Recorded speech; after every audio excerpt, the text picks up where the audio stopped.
Todos estos paralelismos y coincidencias nos llevan siempre a pensar que García Márquez se sirvió de la muerte de Julio César para crear su particular tragedia clásica, esta vez en el Caribe. Máxime si tenemos en cuenta un elemento que recorre toda la novela y que es el principal soporte sobre el que se construye la trama. Todo el mundo sabe que los gemelos van a matar a Santiago Nazar. Todos, menos él. Dice García Márquez en la novela: solo sé que a las 6 de la mañana todo el mundo lo sabía, informó Flora Miguel, la novia árabe con quien debía casarse, pero era tal la rabia de esta que tampoco hizo nada por desmontar el fatídico rompecabezas. Prácticamente la totalidad del pueblo sabe que a Santiago Nazar lo van a matar por haber deshonrado a Ángela Vicario. No es del todo cierto cuando el narrador dice que nunca hubo una muerte más anunciada. La misma tragedia y el mismo repertorio de coincidencias funestas marca las últimas horas de Julio César. De alguna forma, todas estas circunstancias han sido decisivas para explicar el enorme interés que suscita en García Márquez la figura humana y política del emperador romano, tal y como reconoce el propio autor en ese artículo Los idus de marzo, en el texto cuarto, que es una auténtica joya y que está sacado, como digo, lo pueden consultar en Google poniendo los datos que yo les he dicho. Dice así en la parte final del artículo: el 15 de marzo del año 44 a.C., todo el mundo en Roma sabía que a César lo iban a matar. Es la misma oración que utiliza con Santiago Nazar. Todo el mundo menos él mismo, lo mismo que dice de Santiago Nazar. Plutarco cuenta que el griego Artemidoro, profesor de elocuencia helénica, se abrió paso a través de la muchedumbre que aclamaba al dictador cuando iba para el Senado y le entregó un papel escrito, de su puño y letra, con la advertencia de que lo leyera de inmediato.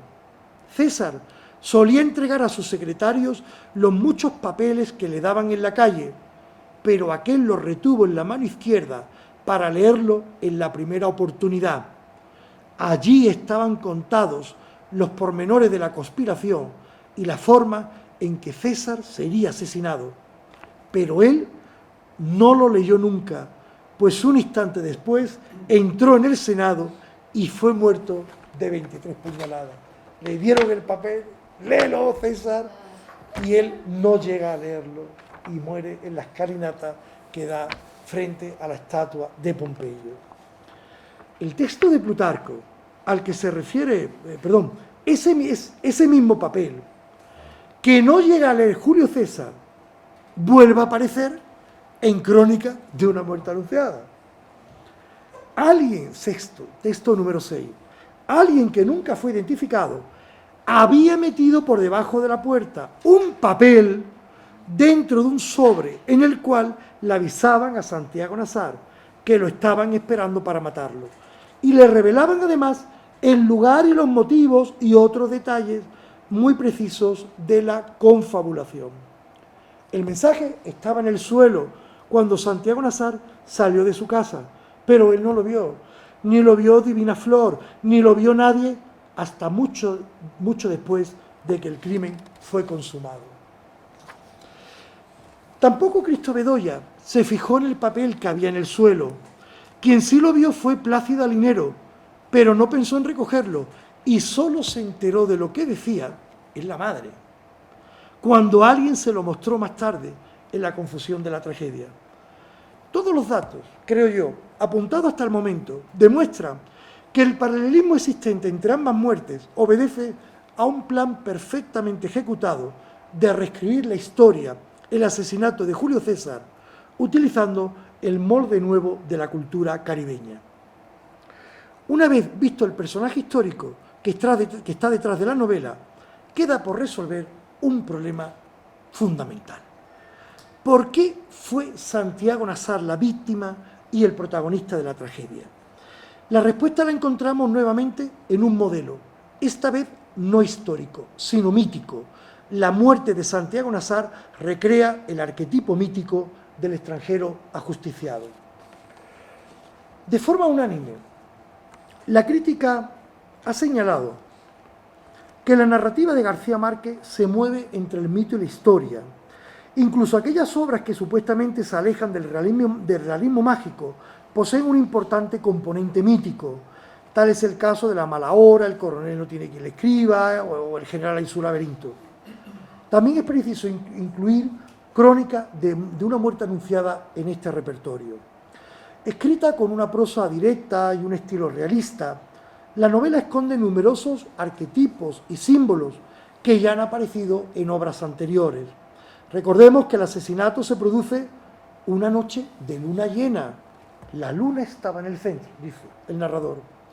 Y los responsables no son dos hermanos corrientes, como ocurrió en la historia real, sino dos gemelos, lo que convierte una cuestión de honor en un sacrificio ritual, como ha estudiado toda la mitocrítica. Todas las civilizaciones, desde las más desarrolladas a las más primitivas, mantienen una relación de rechazo y fascinación hacia la figura del extranjero, origen en parte de la xenofobia. De ahí cito la variable conducta de las poblaciones, escribe el mitólogo belga Arnold van Gennep. Mientras unas matan, saquean, maltratan al extranjero sin mayores diligencias, otras le temen, le miman, utilizándole como un ser poderoso y adoptando contra él medidas defensivas de carácter mágico-religioso. Fin de la cita. Podría considerarse que el extranjero de la novela es Bayardo San Román. Por eso, cuando decide casarse con Ángela Vicario, muchos pensaron que era una perfidia de forastero. Sin embargo, Bayardo San Román encaja desde un principio en la idiosincrasia del pueblo. Es un hombre blanco, rico y poderoso, y su padre estaba considerado como, cito, una de las glorias mayores del régimen conservador, por haber puesto en fuga al coronel Aureliano Buendía en el desastre de Tucurinca. El verdadero extranjero de la novela es Santiago Nasar. 3 generaciones después de que se afincaron los primeros árabes en el pueblo, Santiago Nasar es el único que conserva su lengua original y practica el arte milenario de la cetrería. Cito el texto de la novela. De su padre aprendió desde muy niño el dominio de las armas de fuego, el amor por los caballos y la maestranza de las aves de presas altas, pero de él aprendió también las buenas artes del valor y la prudencia. Hablaban en árabe entre ellos, pero no delante de Plácida Linero, la madre obviamente, para que no se sintiera excluida. Nunca se les vio armados en el pueblo y la única vez que trajeron sus halcones amaestrados fue para hacer una demostración de altanería en un bazar de caridad. En realidad todo el mundo supo desde un primer momento que él no era el responsable de la deshonra de Ángela Vicario.